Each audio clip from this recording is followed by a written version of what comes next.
आप सभी योग प्रेमी मित्रों को मेरा नमस्कार। स्वागत है आप सभी लोगों का आज के इस वीडियो में, जिसमें चर्चा करेंगे योगा मैट्स के टॉपिक पे। आप जानते हैं कि एक बेहतर योग मैट का चुनाव करना कितना इम्पोर्टेंट होता है। उससे पहले आपको एक नई जानकारी दे दूं कि आने वाले कुछ समय में मैं आपके लिए ऑनलाइन योगा कोर्स लेकर आ रहा हूं और उससे रिलेटेड कुछ प्रश्न करूंगा। इस वीडियो के आखिर में आप आंसर जरूर करिएगा। एक चीज़ और आप लिखिएगा कि आप किस तरह के योग मैट का इस्तेमाल करते हैं, किस पे आप अच्छा फील करते हैं। फिलहाल मेरे पास 3 योग मैट हैं। एक मैंने अभी नया लिया है, दूसरा वाला ये है जो काफ़ी पहले से मैं इस्तेमाल कर रहा हूँ, मेरे कई वीडियोज में आपने देखा होगा इसको, और तीसरा है कॉटन का योगा मैट। ये तीनों जो योग मैट हैं 1000 रुपये से कम के हैं। जब आप योग मैट का सिलेक्शन करने जाते हैं तो इसके लिए जो ज़रूरी बातें हैं उनको ध्यान देना आवश्यक है, और वो मैं बता रहा हूँ कि सबसे पहले आपको देखना होता है कि इसकी थिकनेस क्या है, मोटाई क्या है, लंबाई क्या है, इसका टेक्सचर क्या है और किस मटेरियल का बना हुआ है। तो सबसे पहले थिकनेस की बात करें तो अभी जो मेरे पास सबसे पहला वाला योग मैट है जो सबसे पहले खरीदा था, लगभग 3 साल हो गए, ये 12 mm का है। यानी इसकी जो मोटाई है ये वाली, ये 12 मिलीमीटर। और जो अभी मैंने नया लिया है ये इसका हाफ है, ये 6 mm का है, 6 मिलीमीटर का है। और जो कॉटन का है ये मेरे ख्याल से 4 to 5 mm का होगा। थिकनेस क्यों इतना इम्पोर्टेंट है इसको जान लीजिए कि जब आप अभ्यास करते हैं तो कई सारे ऐसे आसन होते हैं कि जब हम इन पे बैठते हैं उसको करते समय तो हमारे जॉइंट्स पे काफ़ी दबाव पड़ता है, इससे चुभता है।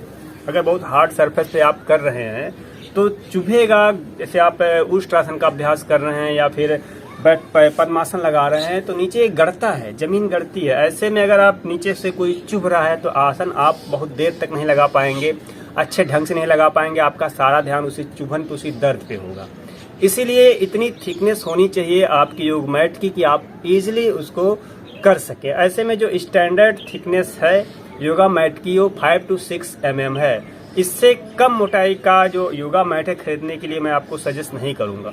बहुत अधिक मोटाई में भी अगर आप योगा मैट ले रहे हैं तो बहुत अधिक स्पंजी हो जाता है वो, इससे भी दिक्कत होती है। हालांकि बहुत ऐसे अच्छी क्वालिटी के आ रहे हैं योगा मैट जिनकी मोटाई भी है और बहुत स्पंजी भी नहीं है। तो थिकनेस में इस बात का आप ध्यान दीजिए कि हमारा आसन बहुत स्पंजी भी नहीं होना चाहिए और बहुत हार्ड भी नहीं होना चाहिए। तो आप अगर यूज करें तो 5 to 6 mm का। एक फैक्टर और आता है, जितनी अधिक मोटाई होगी उसका वजन भी इतना बढ़ता जाएगा। अब उसको कैरी करने में दिक्कत होती है। अब ये हल्का है, इसको कहीं भी कैरी कर सकते। इससे पहले भी मैंने जो लिया था वो 6 mm का है जो मैं कैरी करता हूँ। मेरे इस टाइम मेरे पास नहीं है। ये मोटा है 12 mm का। इसको जब मैं रोल करता हूँ तो एक इतना मोटा हो जाता है, तो जाहिर सी बात है भारी भी हो जाता है, बल्कि भी हो जाता है, तो कहीं ले जाने में इसमें दिक्कत होती है। तो थिकनेस 5 to 6 mm। दूसरी बात, इसका टेक्सचर क्या है। टेक्सचर की बात करें तो इसकी सतह कैसी दिखती है, क्योंकि सतह देखना बहुत जरूरी है, इसकी ग्रिपिंग देखना बहुत जरूरी है। जो नॉर्मली आजकल योग मैट आ रहे हैं, बहुत सारे ऐसे भी आते हैं कि उस पर हाथ फिसलता है, पैर फिसलता है। ऐसे में जब आप इन्वर्टेड पोस्चर करें, आप जैसे आप पर्वत आसन करते हैं या फिर अधोमुख श्वान आसन करते हैं या पीछे आप चक्र आसन का अभ्यास करते हैं तो पैर फिसलने का डर रहता है या फिर हथेली फिसलने का डर रहता है। ऐसे में चोट लगने की संभावना रहती है। इसीलिए मैट आपका ऐसा होना चाहिए जो फिसले ना। तो अमूमन ये मोटा वाला नहीं फिसलता, लेकिन अभी मैंने नया लिया है, ये अभी फिसल रहा है, लेकिन जब यूज करने लग जाएंगे तो फिसलेगा नहीं। उससे बचने के लिए यहाँ पे आप देखिए किस प्रकार इसका जो आउटर सरफेस है बनाया गया, इस पे खांचे बने हुए जिससे हमारी जो ग्रिपिंग है वो अच्छे से आए। तो हम ग्रिपिंग में हम उसको जब हाथ रखें तो चिपके उसमें नहीं, फिसले नहीं। इस मामले में ये कुछ ठीक है, इस पे भी फिसलता नहीं है, लेकिन ये नॉर्मल कॉटन है जो मैंने लोकल मार्केट से खरीदा है। मार्केट में आप जाएंगे तो और अच्छे आ रहे हैं, रबर मिक्स्ड आ रहे हैं। कॉटन का अगर आप ले रहे हैं तो रबर मिक्स जो कॉटन वाले आ रहे हैं वो काफ़ी महत्वपूर्ण है। उसमें एक तो फिसलता नहीं है, दूसरे इको फ्रेंडली है, हमारी बॉडी को भी नुकसान नहीं करता। अब चर्चा करें कि योगा मैट किस चीज़ का बना हुआ लें। जब आप नॉर्मल योगा मैट की बात करते हैं तो सब पीवीसी बेस्ड होते हैं। पीवीसी मतलब पॉलीविनाइल क्लोराइड, जिसको नॉर्मली हम लोग विनाइल बोलते हैं। तो इसमें क्या होता है कि ये तो हमारी बॉडी के लिए बहुत अच्छा नहीं माना जाता, और कई बार इसमें से स्मेल भी आती है। ये जो आप अगर आप सस्ता वाला ले रहे हैं तो स्मेल करता हुआ अच्छा नहीं माना जाता है। जैसे आप भुजंगासन कर रहे हैं, धनुरासन कर रहे हैं, शशांक आसन कर रहे हैं तो अजीब सी स्मेल आती है, बहुत बुरा लगता है। इसलिए आप इसको देख लें। अभी मैं नया लिया हूँ, इसमें से स्मेल आ रही है क्योंकि ये बहुत अच्छी क्वालिटी का भी नहीं है। इसको मैंने ऐसे रफ यूज़ के लिए लिया है। इसको मैं यूज़ करता हूँ, इसमें कोई स्मेल नहीं है, शुरू में भी नहीं था, आज भी नहीं है। तो ये आप समझ लीजिए कि किस चीज़ का होना चाहिए। नॉर्मली पीवीसी बेस्ड है, अच्छी पीवीसी का होगा तो ठीक है। अदरवाइज अगर आप और कॉस्टली लेना चाह रहे हैं और अच्छी क्वालिटी लेना चाह रहे हैं तो आपको 2,500-3 हज़ार रुपये खर्च करने पड़ेंगे। वो किस लिए? जिससे आप ऑर्गेनिक कॉटन का ले सकें, और इसमें रबड़ भी मिक्स्ड होता है। इसमें नहीं है, जो आप मैं बता रहा हूँ 2,500-3 हज़ार वाला उसमें होगा। तो रबड़ और कॉटन मिक्स जो योग मैट आ रहे हैं वो अच्छे हैं, उनको आप ले सकते हैं। लंबाई की बात करें और चौड़ाई की बात करें तो चौड़ाई की बात करें तो अमूमन ये 2 फीट होना चाहिए। 2 फीट मतलब 24 इंच होना चाहिए, 24 इंच का। और लंबाई तो 6 फीट होना ही होना चाहिए, इससे कम ना लीजिए।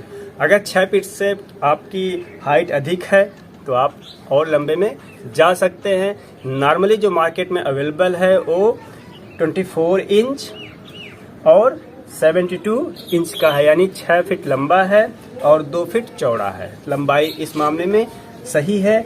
टेक्सचर की बात मैंने पहले ही कर दी कि ऐसे योग मैट लीजिए जो फिसले नहीं, जिसकी ग्रिपिंग अच्छी हो, एंटी स्किड हो, उसमें घर्षण आपका अधिक होता है, फिसलने की संभावना कम रहती है। हाँ, कुछ योग मैट ऐसे भी आते हैं जो बॉडी के जो स्वेट है, पसीना को एब्जॉर्ब करते हैं, वो भी आप ले सकते हैं।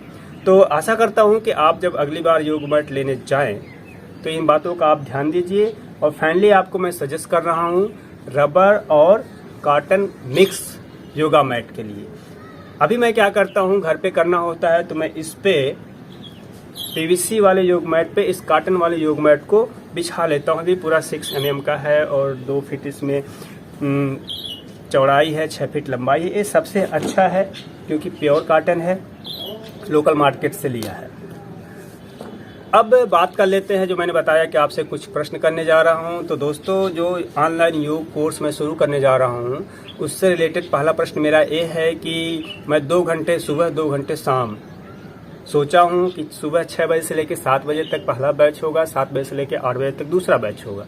ऐसे ही शाम को भी 6 बजे से लेकर 7 बजे तक और 7 से 8 2 बैच होंगे। तो आप मुझे जरा कमेंट में लिख के बताइएगा कि आपको कौन सा टाइमिंग अच्छा लगेगा। और दूसरा प्रश्न ये है कि आप हफ्ते में 3 दिन सीखना चाहेंगे या अल्टरनेट करके, या फिर लगातार 4 दिन सीखना चाहेंगे या पूरे हफ्ते सीखना चाहेंगे। अगर आप इन प्रश्नों का उत्तर देंगे तो मेरे लिए टाइम स्लॉट है उसको सिलेक्शन में आसानी होगी। आपको वीडियो कैसा लगा जरूर बताइएगा। आप किस मैट का इस्तेमाल करते हैं, दरी पे करते हैं या फिर ऐसे पीवीसी मैट पे करते हैं, इसको भी लिखिएगा ज़रूर। इससे एक आइडिया मिलता है कि अधिकतर लोग किस तरह के योग मैट का इस्तेमाल कर रहे हैं। आप स्वस्थ रहिए, खुश रहिए। नमस्ते।